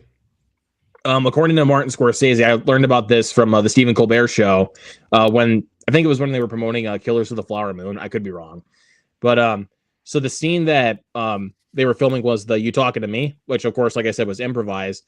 Producers were trying to make him cut because they were behind schedule. But he kept going over them and be like, "This is good. This is good." And like, give us 2 more minutes, one more take. Like, give us 2 more minutes. I feel like there's definitely some moments like that where it's like they were behind schedule and they just begged a guy to let them do it, and then it ended up being like the most iconic part of the movie. Yeah, it's just crazy to think about that line that almost didn't happen was the most iconic line in the movie. Yeah, I gotta say, it was a good Martin Scorsese impression. That was a good Martin Scorsese impression. Scorsese. I'll have to show you the clip here that I found in a little bit. Maybe after we get off stream. But Evan Ross ended up saying, "This is one of those rare films that feels both dangerous and elevated. The cast is electric, the tone is fresh, and we believe Turnbuckle will stand out as a prestige film with real cultural impact. None of this would have been possible without Christopher Crane and the Arkansas Film Commission. Arkansas, especially Hot Springs National Park, is a little paradise with its lakes, spas, restaurants, casinos, and the perfect vibe for making a movie." All right. So, oh my God, wait a sec, Luke, I'm on your channel right now. What? How do you have this many views for your Transporter 2 watch along? I don't know how. That's crazy. It's the most random one that has the most views. Were those live or like on VOD? Live. It was live. Like you were like sitting there watching the movie and you were like, "Holy shit, there's 12,000 people in here." Oh wait, no. That was actually on VOD. Actually, I think it was like after the stream, like the views, like right after I ended, the views just kept going up. Like, are you still getting views on that video every once in a while? I believe so, but that's crazy.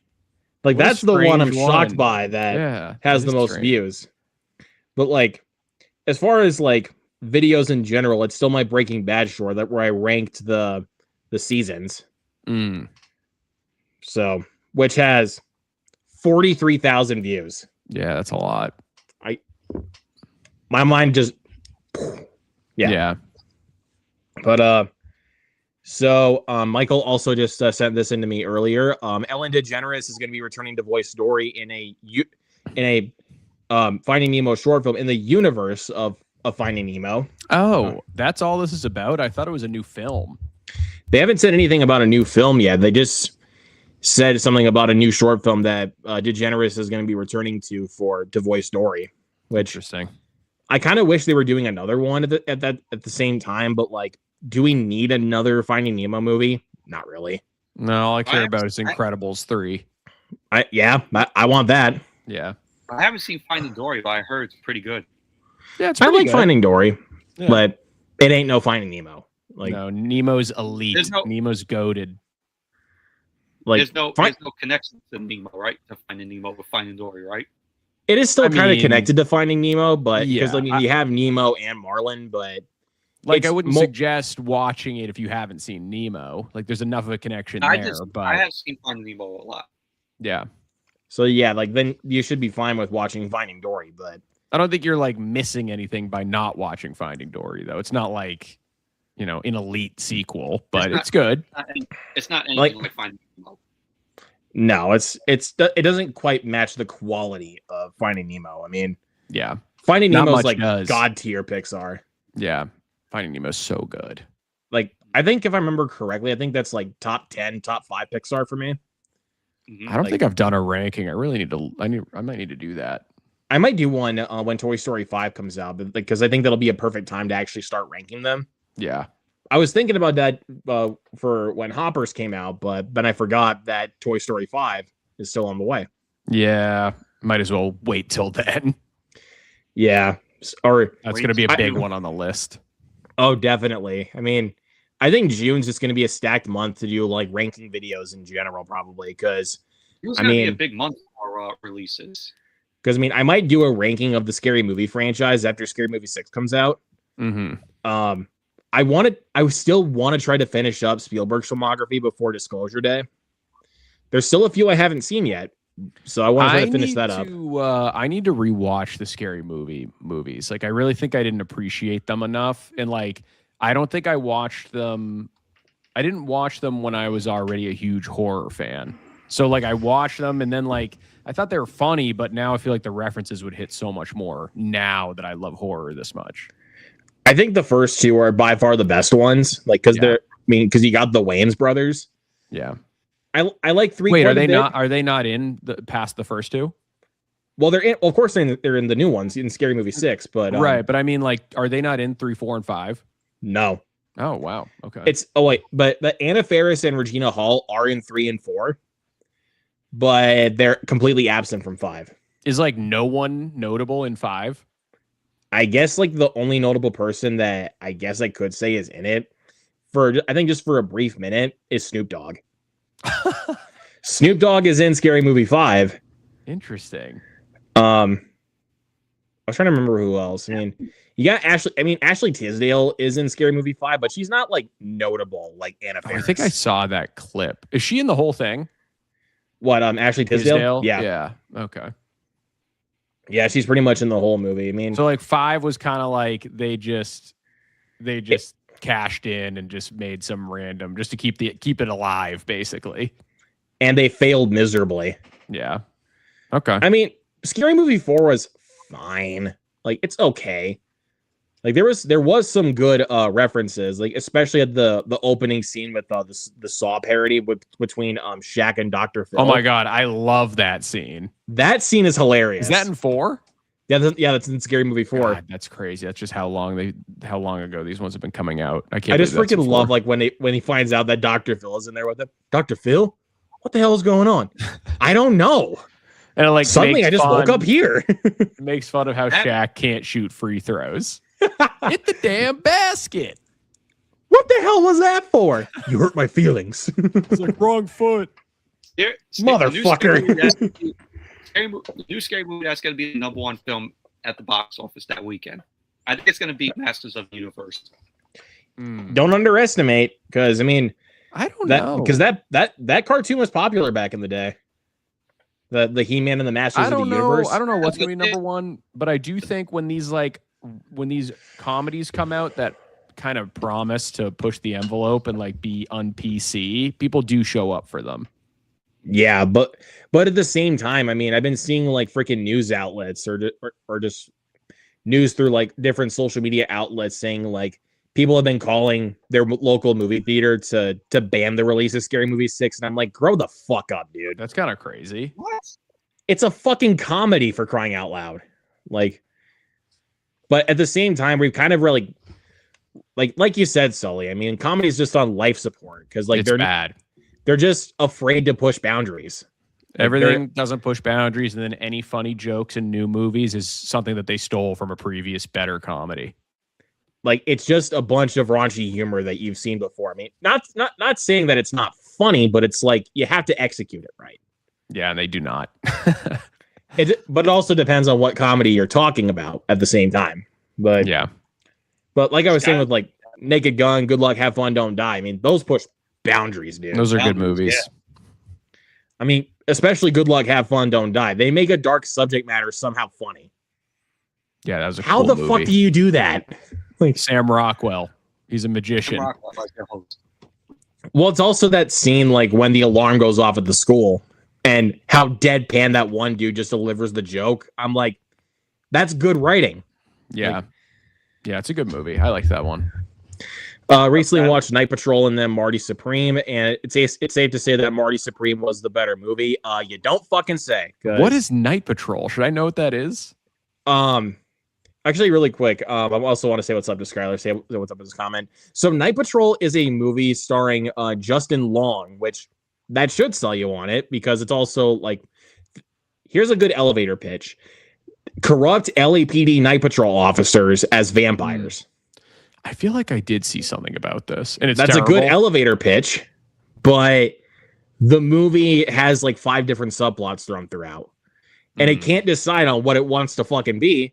And also, one scene towards the end, you literally have characters in a very like crazy chase going on with them and the vampires, and literally it's just them doing this. All right, I gotta look this up. Night Patrol. It was bad. It was so bad. Just by you explain that scene, they should have added the Chariots of Fire song.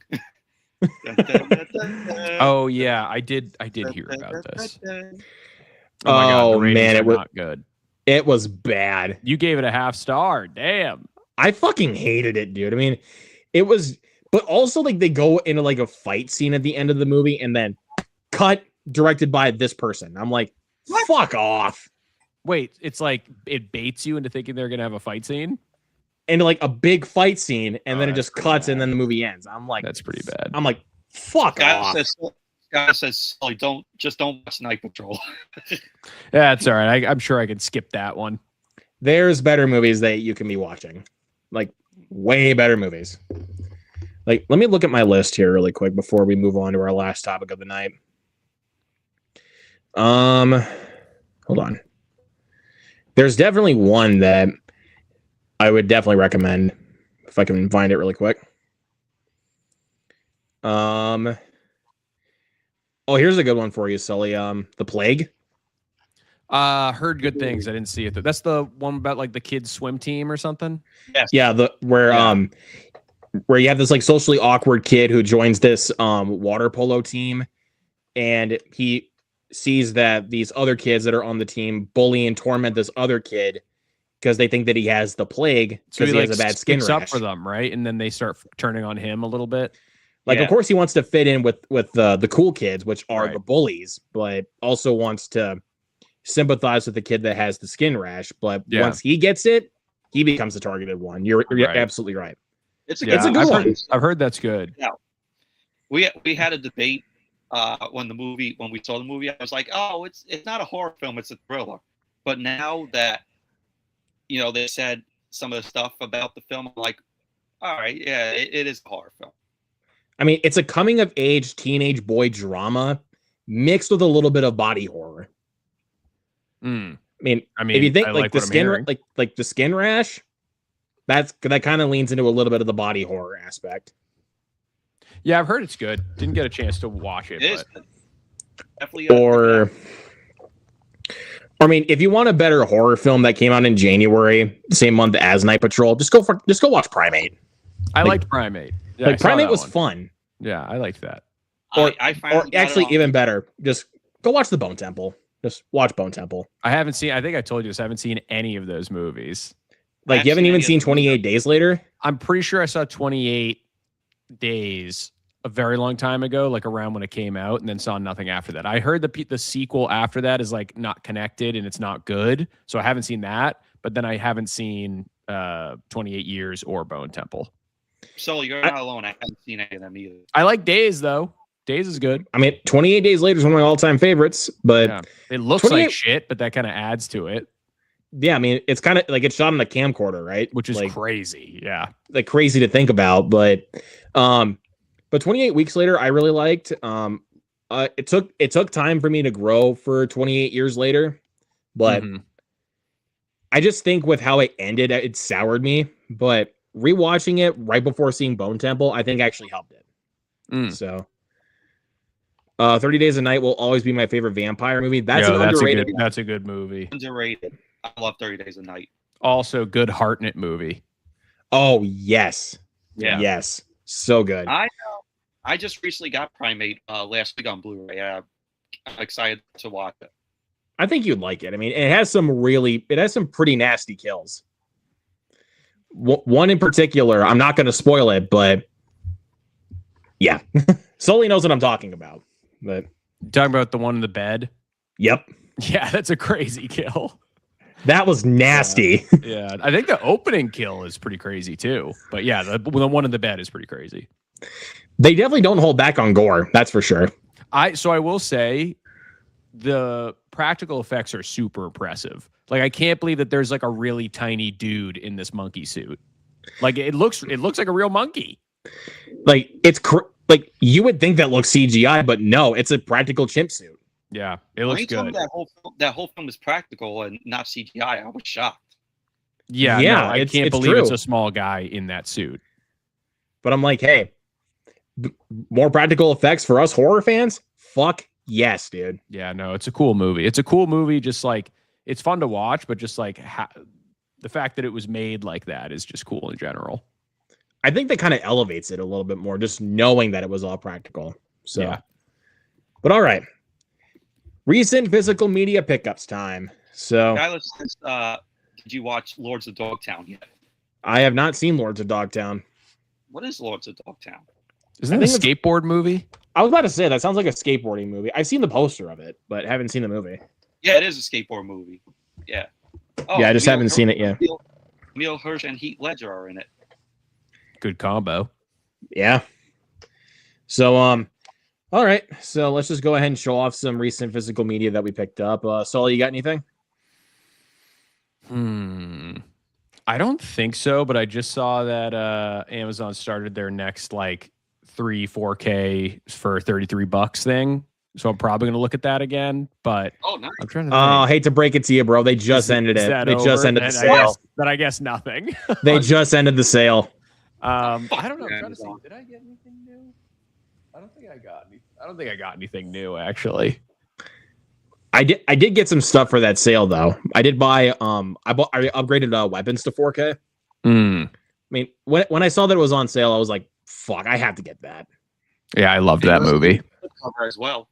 Yeah, it came with the slip. Also got, I think I'm trying to remember correctly. I got Jarhead, which is underrated, by the way. Love Jarhead. Hellboy 2.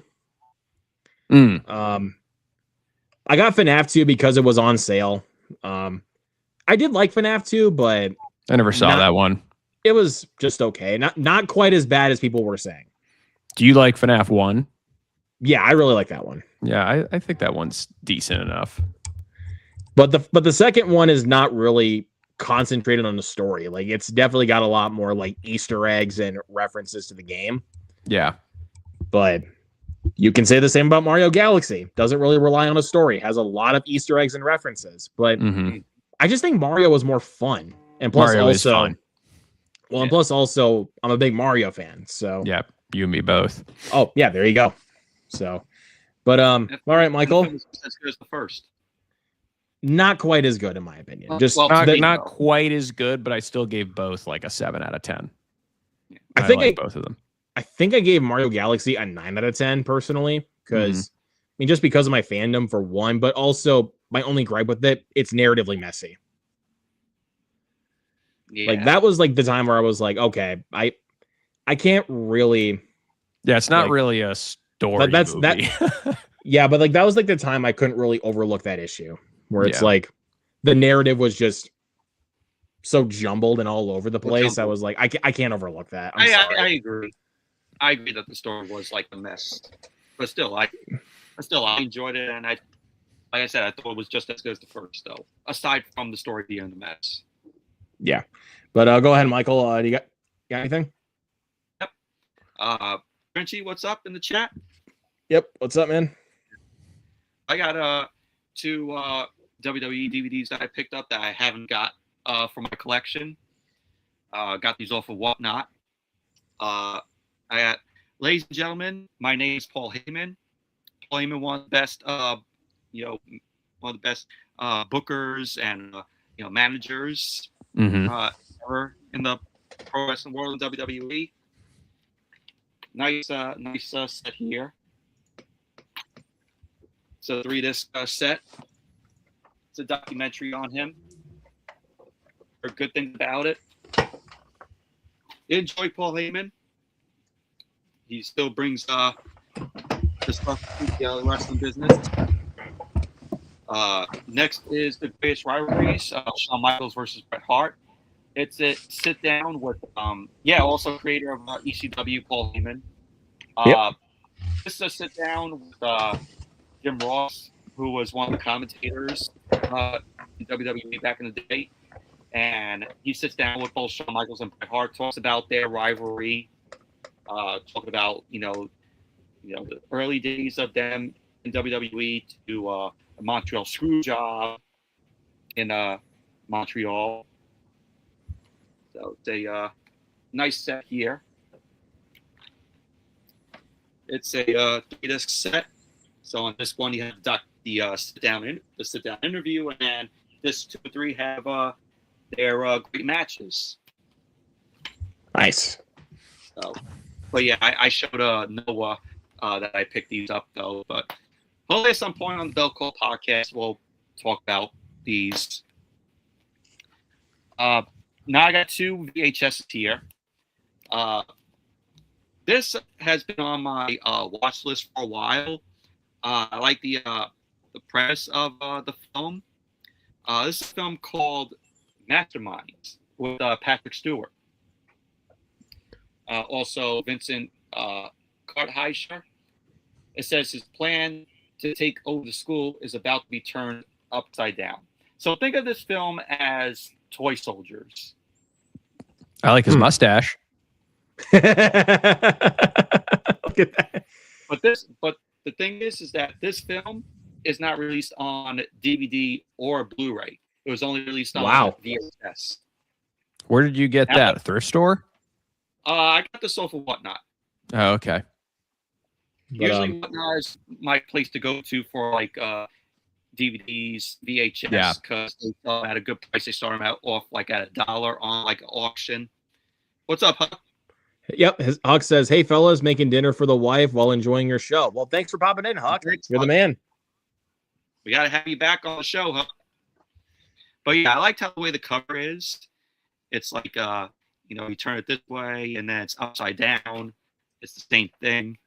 I mean, I have heard that title before, Masterminds, but I don't think I've heard of that one particularly. Like, not to be the one that with the other movie. The one I was thinking of was the one with Zach Galifianakis, right? Which is not a very good movie. It's pretty bad. I get a couple ironic laughs in that movie. There's a couple funny moments, like good moments. There's a couple of moments, mainly with Jason Sudeikis, that make me laugh. Yeah, but this is Masterminds from 1997, not to be confused with the Zach Galifianakis film. Yeah, which I'm honestly not a fan of. I mean, I like Jared Hess, but not that movie. Oh, I forgot that was him. Yeah. He's Napoleon Dynamite, right? Yeah. Girls only want boyfriends who have great skills, like nunchuck skills, bow hunting skills, computer hacking skills. What did he do recently? Oh, wait, he did Minecraft, right? Yeah, he did Minecraft. I forgot that, dude. I like Yep, 1998. Movie. Nice, man. 1998, really? So, yeah, me and you both, Sully. I had a good time with Minecraft. I'm looking forward to the second one. And they're going to call it another Minecraft movie. No, it's a Minecraft sequel. Oh, that's awesome, dude. Yeah. That's going to be awesome. I'm like, I've seen the trailer to Minecraft. I'm like, yeah, I've seen enough. The movie was Mike. Dude, come on, man. It's a lot funnier than you think. You hate fun, Mike. It's funny. I mean, freaking Jack Black as Steve steals the show, man. Got to say what's up to Joel. What's going on, Joel?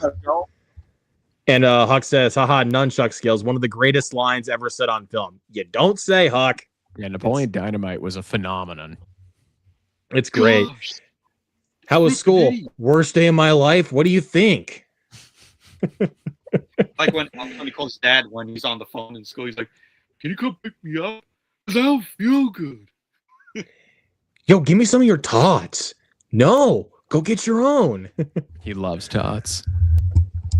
I like how they did like the tater tots scene in Minecraft. It was like a direct callback to Napoleon Dynamite.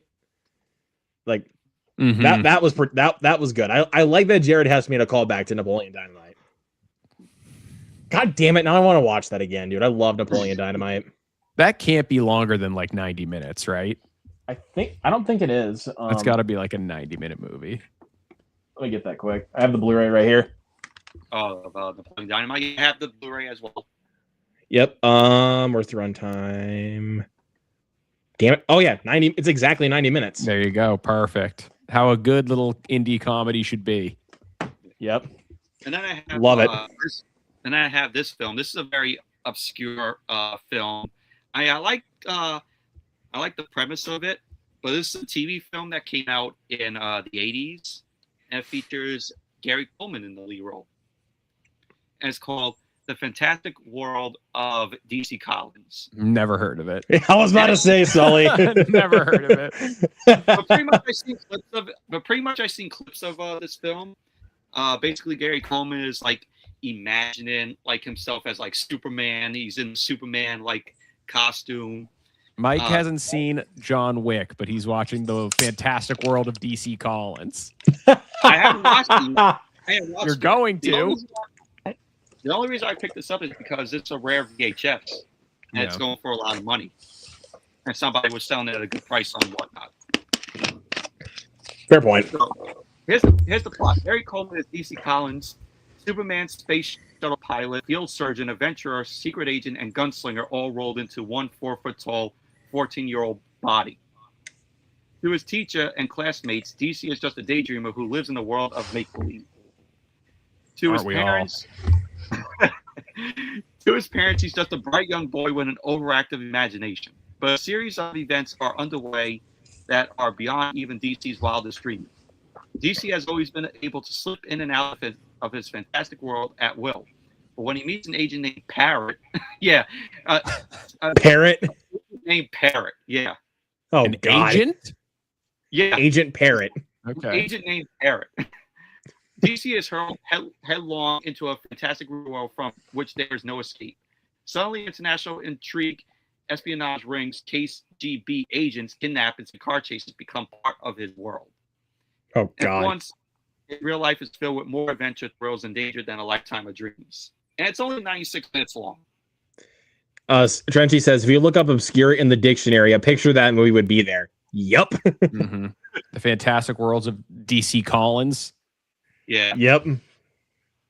I think there's one film on my stack that I think would fit into the obscure category, but we'll get there. So that's it. All right. So got a couple of DVDs. Picked these up at Walmart. Got Coyotes, starring Justin Long and Kate Bosworth, who are of course a real life married couple. I enjoyed this enough for what it was, but I just think that they should have gone for more of practical coyotes, like, you know, people in a coyote suit rather than CGI that almost feel like AI generated coyotes. But it was fun enough for what it was. I forgot to mention the movie here. Look who's also in it. Jason Bateman. Jason What Bateman. the heck? Wow. Yeah. Again, talk about obscure shit. Fantastic World of DC Collins, ladies and gentlemen. Gary Coleman and Jason Bateman. But the next one, I know this has a Blu-ray, but my Walmart didn't carry the Blu-ray, so I was like, fuck it, I'll just get it on DVD. Christie. Really underrated movie from last year. Sydney Sweeney was fantastic in it. I didn't see it. Okay. Now this is what I was talking about when it came to obscure. White Bird in a Blizzard. What the heck is that? Is that Shailene Woodley? Yeah, this is Shailene Woodley. I feel like it's I also might have got heard of that. it's got Eva Green, Christopher Maloney, Shiloh Fernandez, Thomas Jane, and Angela Bassett. I mean, a known cast. Really solid cast. This is directed by Greg Araki, if you're familiar with him. Have you seen this? I did watch this. This was actually pretty good. So basically it's about it's kind of like shifting different parts of Shailene Woodley's life, like when her mother disappears, who was played by Eva Green. And there's like a bit of a mystery aspect going on, and like where you have Thomas Jane as a cop. But Thomas Jane always plays a cop. But and also you have Angela Bassett as her therapist. So yeah, but this one definitely goes for it in certain parts. And the twist at the end was actually pretty fucking crazy, I will say. So, but I got this because it was also because for one, it was cheap, and also I've been getting into Greg Araki's filmography as of recently, and he's one interesting individual as a filmmaker. Like he definitely has a style, but he is a fucked up dude. I mean, what else did he make? He made the Doom Generation, Mysterious Skin. Oh, yeah. I haven't seen that, but I know about it. That is a fucked up movie, dude. That is so fucked up. Smiley face. Oh god, I hated Smiley Face. Where you have Anna Faris. It's like, is that the one where literally like the guy's face actually looks like a smiley face? In some ways, I guess, but I think you're thinking of Smiley Face Killers. Maybe that's what you're talking about. On Smiley Face. So Smiley Face is one where Anna Faris is. Oh, this is not what I'm thinking about. Anna Faris is a actress, like a struggling actress, but also a stoner, and she eats her roommate's pot lace cupcakes. No, you know what I'm thinking of? What? Look up the movie Smiley. That's what I'm thinking of. Let me look that up really quick before I go on to the next one. Quick. Oh, look, a nerd's in the chat. Mike. Hey, what's up, Mike? What's up, brother? Hey, Mike. Let me know if you want me to join Whorehounds. I'd like to talk Bunch about of nerds. Bunch of nerds.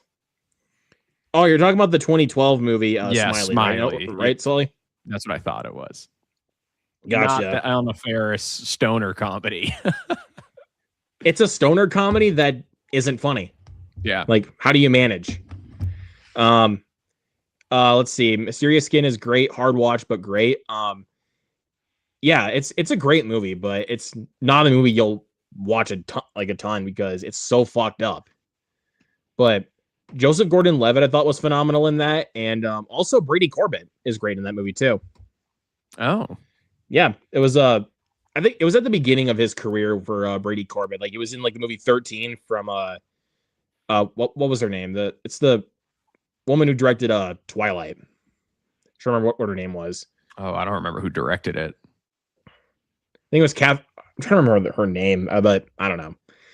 But yeah, like movie 13 from the woman who directed Twilight, and then Mysterious Skin was like the big start of his career. It's just crazy to think that the kid from Mysterious Skin would go on to direct an incredible period piece and win an Oscar for it. That's just crazy to think about. But yeah, anyways, that's absurd. But I'm rambling on too long. Let me continue. And then we were just talking about it. Primate, very fun movie. Also just talking about it. 28 years later, The Bone Temple. Great movie. And then Good Luck, Have Fun, Don't Die on 4K. Fucking love this movie. So far, my favorite movie of the year. Yeah, it's a good movie. Got a couple of Nintendo Switch games. Bought Mario Golf Super Rush. I've been playing this one for the past couple of days. Very fun game. Significantly better than the Nintendo 64 Mario Golf. Like that and Mario Golf Toadstool Tour are great games. I mean, the original Mario Golf is fun, but damn, dude, it's such a difficult game. I'm replaying Sunshine right now, and God, is it hard. I haven't played Super Mario Sunshine in a while, dude. Dude, I love that game. It was good for what I played of it. Any of the GameCube stuff is what I grew up on. So, like, obsessed with the first Luigi's Mansion and Sunshine. And then, obviously, right after that, I was obsessed with Galaxy on the Wii. That might be the next Mario movie, Luigi's Mansion. Dude, I've been dying. I've been campaigning for a Luigi's Mansion movie ever since they made the first Mario. I need it. One of my friends was campaigning for a Sunshine film. I mean, I would take that too. That's like honestly probably like my favorite Mario game, but I would love a Luigi's Mansion. For sure. But last game I got, this was $30, and I've been wanting to play this. Red Dead Redemption. Great game. Yeah, haven't played this, but since it's on the Switch and I have a Switch, had to get Do it. they man. have 2 on the Switch too? I don't think they have the second game. I think it's just the first game. If I'm Also, not mistaken. I will say, do you have a Switch or a Switch 2? Switch. I can't remember if it's on Switch 1 as well, but if you have any interest, they did that like triple pack of the last 3 Resident Evil games on Switch. They play so well on the Switch. They're unbelievable. I might have to get that at some point because Yeah, it's awesome. I just recently tried out because I have the definitive edition of the Grand Theft Auto trilogy with GTA 3, Vice City, and San Andreas. I played a little bit of San Andreas. That is dude.